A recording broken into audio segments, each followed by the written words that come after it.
তো প্রিয় দর্শক মণ্ডলী, এখন আমরা আছি প্লে শ্রেণীর বালক বালিকা শাখার সামনে এবং এখন তাদের আউটডোর অ্যাক্টিভিটি অনুষ্ঠিত হতে যাচ্ছে।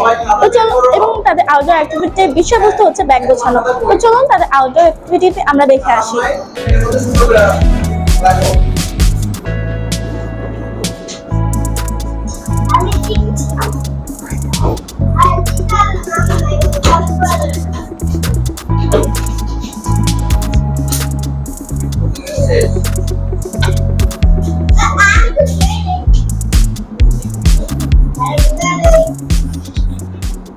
তো প্রিয় দর্শক মণ্ডলী, আমরা দেখতে পেলাম যে শিক্ষার্থীরা তাদের ব্যাগের মধ্যে বই খাতাগুলো নিজে নিজে গুছিয়ে রেখেছে এবং এর মাধ্যমে তারা শিখতে পারবে যে কিভাবে তাদের ব্যাগ গুছিয়ে রাখতে হয়।